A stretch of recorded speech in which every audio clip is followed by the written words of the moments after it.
وَلَقَدْ يَسَّرْنَا الْقُرْآنَ لِلذِّكْرِ فَهَلْ مِن مُدَّكِرٍ۔ آیت نمبر 3 ہے ان الذین یغضون اصواتهم عند رسول اللہ اولئک الذین امتحن اللہ قلوبهم للتقوی لهم مغفرۃ واجر عظیم۔ یقیناً جو لوگ رسول اللہ کے پاس اپنی آوازیں پست رکھتے ہیں یہ وہ لوگ ہیں جن کے دلوں کو اللہ تعالیٰ نے تقوی کے لیے جانچ لیا ہے، ان کے لیے مغفرت اور بڑا اجر ہے۔ نبی صلی اللہ علیہ وسلم کے سامنے آواز پست رکھنے کی ترغیب ہے۔ ان الذین یغضون اصواتهم عند رسول اللہ، یقیناً جو لوگ رسول اللہ کے پاس اپنی آوازیں پست رکھتے ہیں، اللہ تعالیٰ نے ایسے لوگوں کی مدح فرمائی ہے کہ اللہ تعالیٰ نے ان کے دلوں کو تقوی کے لیے چن لیا ہے۔ اولئک الذین امتحن اللہ قلوبهم للتقوی، یہ وہ لوگ ہیں جن کے دلوں کو اللہ تعالیٰ نے تقوی کے لیے جانچ لیا ہے۔ یعنی جیسے سونے کو بھٹی میں ڈال کر کھوٹے کھرے کو جانچا جاتا ہے، ایسے ہی انہیں بھی تقوی کے لیے جانچ لیا ہے۔ اور تقوی کا اعزاز انہی کو دیا جاتا ہے جو اس نعمت کو پانے کے لیے تیار ہوں۔ یہ اعزاز اخلاص کی بنیاد پر دیا جاتا ہے، دل کی پاکیزگی کی وجہ سے دیا جاتا ہے۔ تو اللہ تعالیٰ نے ان کے دلوں کو آزمایا، ان کا امتحان لیا، اور نتیجہ یہ نکلا کہ ان کے دل تقوی کے لیے درست پائے۔ پھر اس نے ان کے ساتھ ان کے گناہوں کی بخشش کا وعدہ کیا جو ہر قسم کے شر اور ناپسندیدہ امر کے زائل ہونے اور اجر عظیم کے حصول کو متضمن ہے۔ تو جس کے وصف کو اللہ تعالیٰ کے سوا کوئی نہیں جانتا، اس میں ہر محبوب چیز کا حصول ہے۔ تو بات یہ ہے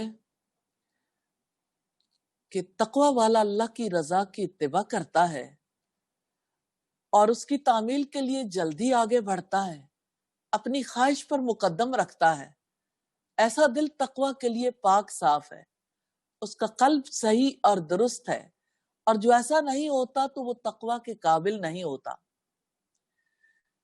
شاہ ولی اللہ حجت اللہ البالغہ میں لکھتے ہیں 4 چیزیں شاعر اللہ میں سے ہیں: قرآن، پیغمبر یعنی نبی صلی اللہ علیہ وسلم، بیت اللہ اور نماز۔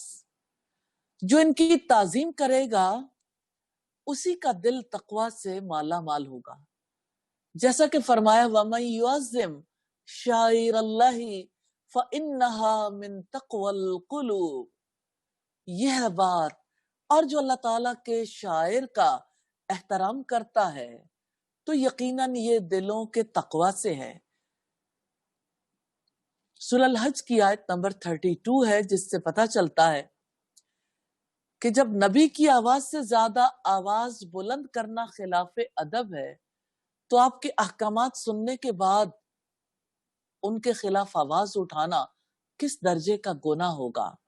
یہ تفسیر عثمانی کی روایت ہے۔ اور آپ یہ دیکھیں کہ ہمارے یہاں مسلمانوں نے، ان کے بچوں نے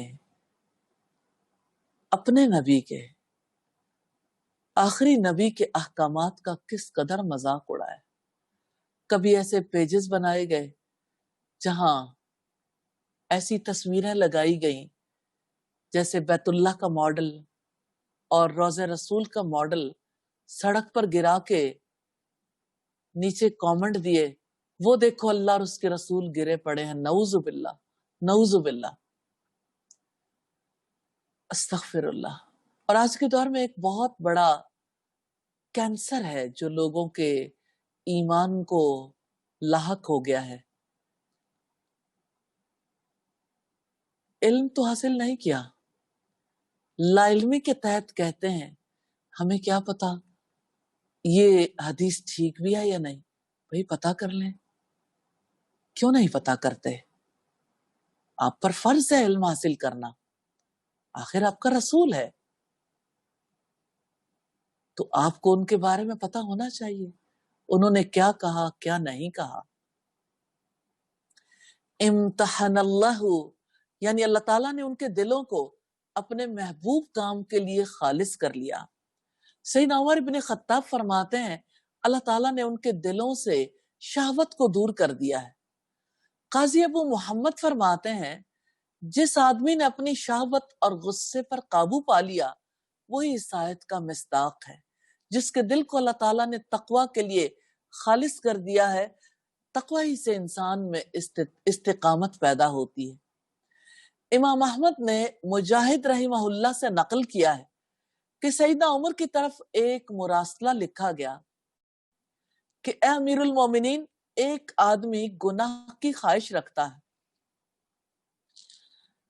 مگر وہ اس گناہ پر عمل نہیں کرتا، جبکہ ایک آدمی نہ تو گناہ کی خواہش رکھتا ہے نہ ہی گناہ پر عمل کرتا ہے.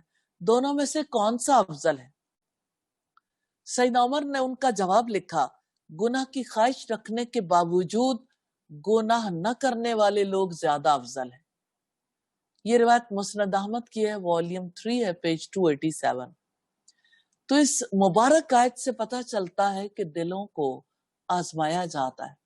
بھائی ٹیسٹ، ہمارے یہاں تو ٹیسٹ سمجھا جاتا ہے نا کسی کتاب کا، کسی سبجیکٹ کا ایگزام دینے کو.